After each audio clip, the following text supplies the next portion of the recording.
Look, Crunchyroll's got some problems. We can all agree on that, right? A strange number of leftists feel the need to defend them, which I suppose is an understandable impulse given the kinds of people who most often pop up against them, though that doesn't justify all the vaguely progressive people who somehow feel the need to die on the hill that is radical anti-piracy. Lies are frequently told about them, and even my lovely wife has made a video rebuking some of the false claims CR faces, something I absolutely get. It hurts to see misinformation, even when it's against someone you dislike, and it only makes your side's arguments look worse. But we can't just correct these errors without an attempt to tackle the issues the company does have, because they've got a lot, and I'm tired of how little that's been addressed. Companies aren't our friends, they're our enemies. You wouldn't trust an international arms dealer just because they're selling to you right now, would you? No, I don't think you would. So listen, Crunchyroll, it's time to talk. Part 1. Workers. Let's get some initial facts out of the way. Put the real issues on the table ASAP, shall we?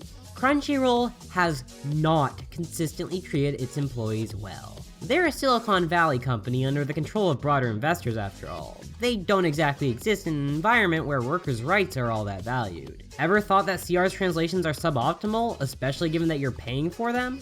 Well, that's because they're hardly paying for them. Former translators who I talked to described the pay as way below industry standard, somewhere around a third of what other anime companies pay. That's made even worse when you take into account the fact that anime and manga translators already get significantly lower rates than those doing technical work. Does underpaying translators sound absurd given that they've got over 2 million subscribers who use the service specifically for translations? Well, you'd think so, but as all the details in regards to CR demonstrate, companies are not moral entities, so if they can profit more, they will. So if the translations feel a bit slapjob, then yeah, the pay is a factor. As one of those I interviewed said, you only get as much caring as you pay for. While there are still plenty of talented, dedicated translators who work for the company, bad pay will only encourage shoddy work.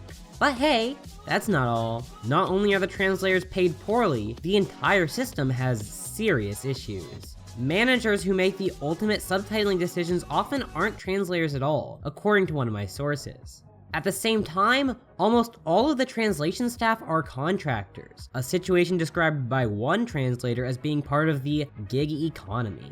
I'm not one to praise traditionally employed wage labor, but when you look into past periods, there is at least a job security that's utterly absent from these conditions. And while these aren't the only causes for poorer translation work, with audience apathy and tight deadlines due to the anime industry's notoriously poor planning being other causes for sloppy subs, it can't be said to help.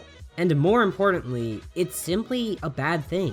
Translation is hard work, and like for any other form of employment, those engaging in it deserve to be financially secure. There's this tendency in our society to venerate deserving labor as that which should be paid well, something which excludes creative work and more menial tasks. But that's a wrong-headed approach, one which ignores the importance of all these tasks and, more significantly, these people. Everyone deserves to be secure, and the amount translators receive does not enable that. This is absolutely made possible by an audience that typically ignores the work that goes into translation, treating the final product like some kind of candy from Willy Wonka's factory, an ignorance that's aided by Crunchyroll's continued lack of crediting for translators. And that's not to mention the simple fact that this is how these kinds of Silicon Valley tech companies work, chewing up and spitting out workers as they like, even in this highly specialized field of labor, because folks need jobs and will do what they gotta in order to get them. And let's remember, when you're a contractor, it's a hell of a lot harder to unionize. It's not impossible though, and I'm just gonna leave that fact on the table.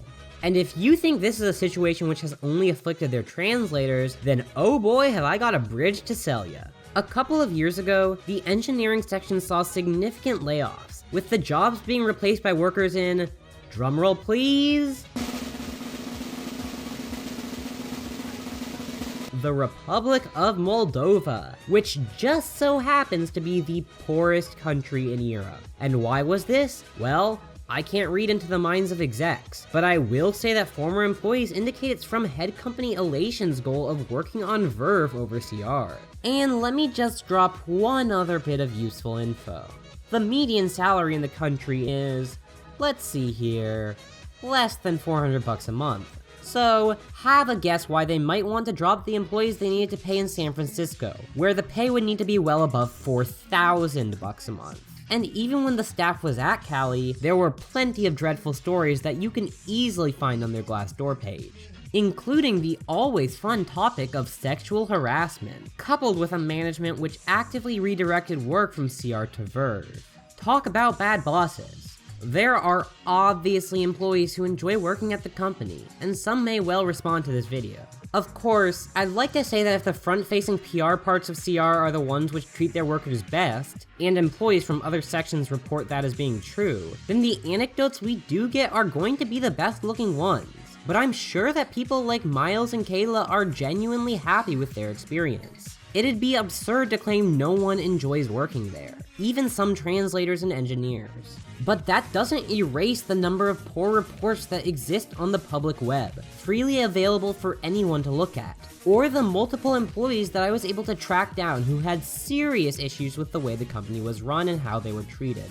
Crunchyroll is not some massive diversion from the status quo in Silicon Valley, but when the status quo is as nasty as it is, that's just damning them with faint praise. And of course, while you should care about the plight of the workers purely for the sake of it, I understand that many end users simply don't.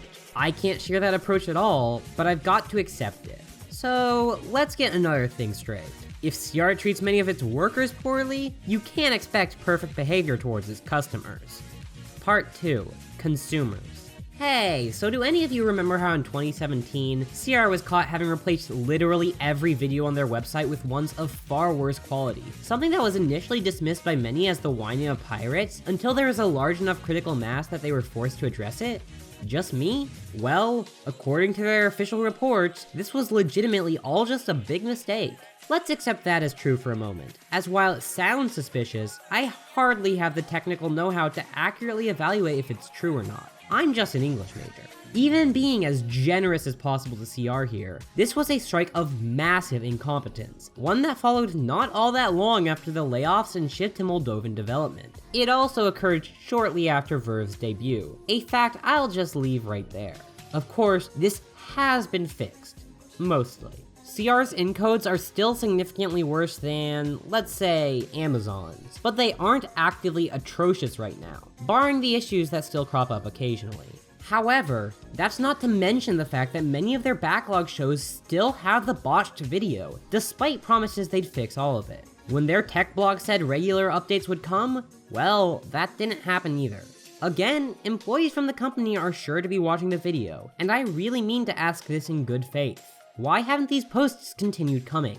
I've gotta be honest, it reads to me like they stopped as soon as the pressure relaxed, which makes the whole mea culpa look pretty disingenuous. A specter is haunting Crunchyroll, the specter of their own PR. The history of all hitherto existing CR promises is a history of delays and undelivered updates. Let's ignore the scummy ways in which they began by charging people to watch fan subs they stole, because as gross as that is, it has little influence on the company right now, and there's no meaningful way to make up for it. Instead, let's look at the ways in which they still fail their paying customers.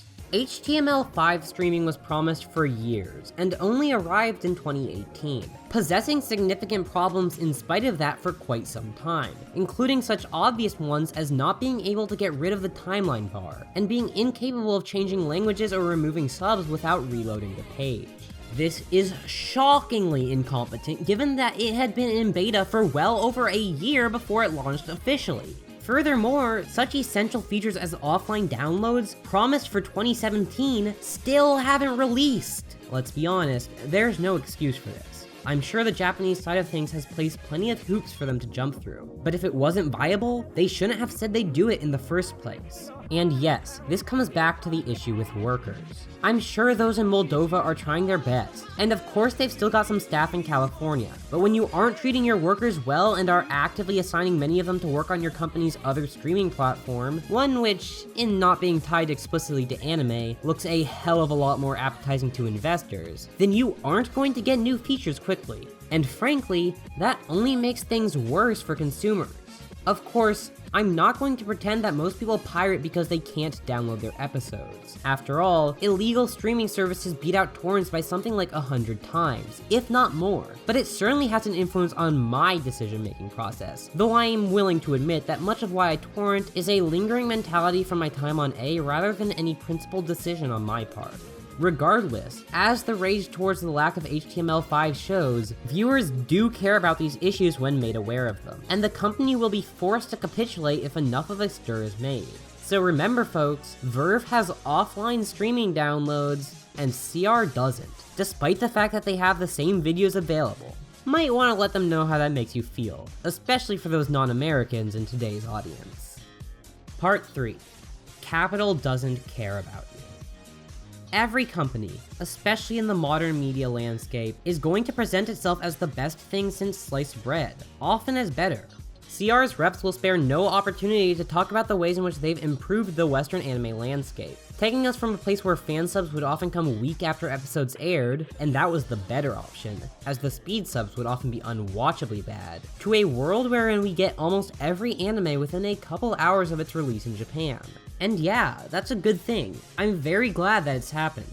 Of course, fan subs are far from dead. There are still quite a few anime that get no official translations. And many are on streaming services, but so poorly done as to need fans to fix things. But let's put that to the side for now. CR's introduction of simulcasts on a large scale has changed the way anime is consumed in the West, and that's unmistakable. However, the company is not content to merely stop there. Let me be clear once again. I have no doubt that every single member of the public-facing departments are genuinely invested in anime, and making the community a better place, even if I would disagree with the efficacy of their methods. However, while companies are made up of their members in a certain sense, they also exist for their own sake, and the sake of their owners. And the fact that those who work for CR genuinely care about the community does not mean that the company or its execs do.